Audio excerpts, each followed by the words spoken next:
Welcome to the Deep Dive. Okay, get ready, because today we're going to rewind things way back, diving deep into the sound of 1980s top 40 radio. Oh, yeah. You know, those shimmering synths, the huge vocals, those power ballads. That's where we're headed. Definitely. And I bet a lot of listeners have strong memories tied to that sound. I think so too. Ah. And we really want to dig into why it still, hooks us. Absolutely. For so many, the 80s chart wasn't just noise, it was the soundtrack to a pretty wild time. Totally. And you gave me some great bits from Synth Dreams and Power Ballads, the unforgettable sound of 80s top 40 radio. Yeah, good stuff in there. So our mission today, I guess, is to figure out what made that sound so big and why we're still talking about it, even people who weren't around then. Couldn't have put it better. Okay, let's jump in. The book starts by framing the 80s as this real hub of change, innovation, and music was right at the center of it. It mentions this collision of new tech and just bold creativity. What was it about the tech specifically that really changed the game? That's the key question, isn't it? While lots of things played a part, the synthesizer really does stand out. Right. It wasn't just like an electric piano upgrade. It opened up completely new sounds. Yeah. Artists could suddenly create these textures, these soundscapes, stuff you just couldn't really make before. So that changed how songs were produced, obviously layering sounds, those cool atmospheric pads. But it also just stretched the whole idea of what pop music could sound like. It shifted what people expected to hear.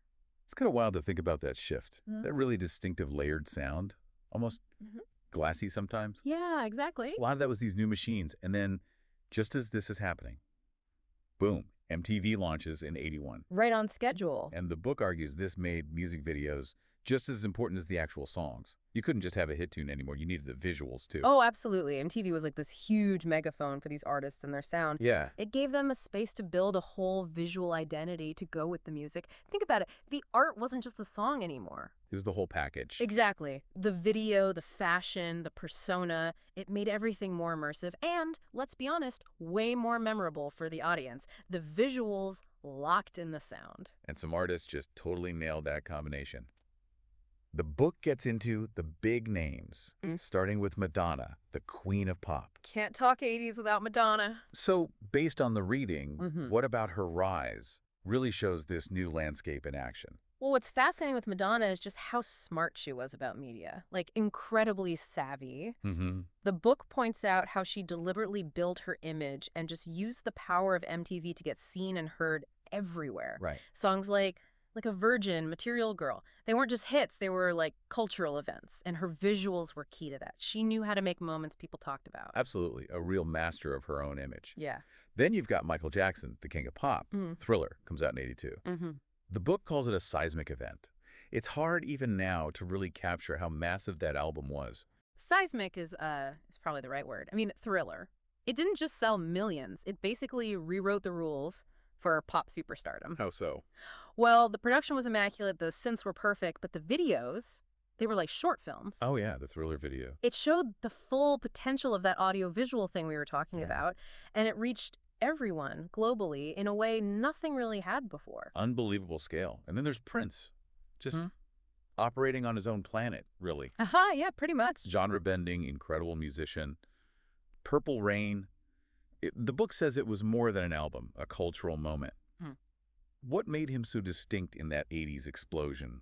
Prince, he was Prince, an iconoclast, right? Definitely. His talent was just immense. He could blend funk, rock, R&B, pop, make it all sound completely like him. And the stage presence? Oh, totally flamboyant. Part of that unique thing he had, this almost mythical character, Purple Rain, captured all of it, the musicianship, the drama, the raw emotion. It wasn't just music you listened to. It felt like this whole experience, a complete artistic vision. And it's interesting, as the book notes, all three, Madonna, Michael, Prince, they were all pushing boundaries with synths too, right? Shaping that mainstream sound. Absolutely. Pioneers in using that tech in pop. But the 80s wasn't only about those bright synthy anthems, was it?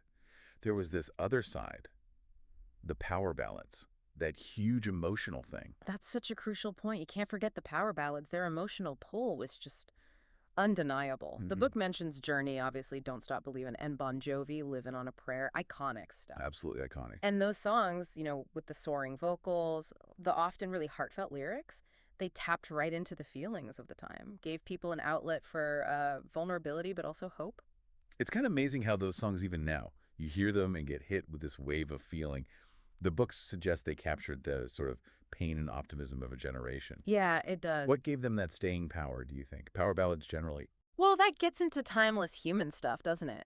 Themes of resilience, looking for love, holding onto hope when things are tough. Universal themes.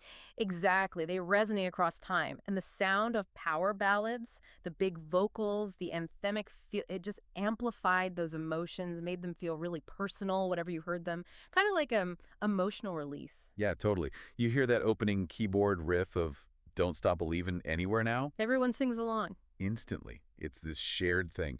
Now, the book also has some cool specifics, like the Yamaha DX7 synth. Ah, the DX7. Released in '83, apparently one of the best-selling synths ever, shaped countless tracks. That just shows how one bit of gear can define a sound. It's pretty remarkable, actually, how one instrument can leave such a mark on an era. The DX7 had this very specific digital sound, FM synthesis, gave it that bright, sometimes kind of crystalline tone. Right, I think I know the sound you mean. And it was relatively affordable, versatile, so everyone used it. It's a huge part of that signature 80s pop sound we recognize instantly. Makes sense. And then there's the MTV launch itself, August 1st, 1981, where those famous first words, ladies and gentlemen, rock and roll. Iconic. The book really hammers home how that changed how we consumed music. It wasn't just about listening anymore, was it? Not at all. MTV kicked off the visual age of music. It turned artists into visual stars and made the video an art form, sure, but also a critical marketing tool. Yeah. For the viewer, for you, it added this whole other layer to how you connected with the music. The sound, the look, the artist's whole story. It all got tied together. Okay, so pulling all this together, then synthesizing, you might say. Ah, nice one. What's the big takeaway here from this deep dive into synth dreams and power ballads? Why should someone listening today care about this 80s stuff? Well, I think the core message, and the book makes this really clear, is that the 80s wasn't just, catchy songs and big hair. It was a truly pivotal cultural moment. It was a time when really new, groundbreaking music tech met incredible creative talent. And the result was a sound that was genuinely original and, as we've seen, has lasted incredibly well. Right. Understanding how that tech and artistry fuse gives you a richer appreciation, not just for 80s music, but for how it still influences music today, kind of provides the backstory for where we are now, sonically. Absolutely. It wasn't just about hooks. It was this whole cultural engine driven by tech and these amazing larger-than-life artists who weren't afraid to experiment. Exactly. So as we wrap up our trip through the neon-lit soundscape of 80s Top 40, it's clear, isn't it? The synths, the massive artists, the emotional punch of the ballads, they all came together to make something truly unforgettable. Precisely. And it just highlights how powerful music can be as this sort of time capsule. Good way to put it. It can zap you right back to specific feelings, specific memories. Those 80s tracks, for so many people, are locked into important moments in their lives. It's so true. It goes beyond just nostalgia. Well, It's a real connection to a feeling, a point in time. Yeah. Which leads us to our final thought for you, the listener, to kind of mull over. We've talked about how tech and art fused so powerfully in the 80s. How does that compare to music innovation today, with all the digital tools artists have now? Interesting question. What parts of today's music, with all its tech possibilities, might be the thing that defines this generation's unforgettable sound years from now? Definitely something to think about.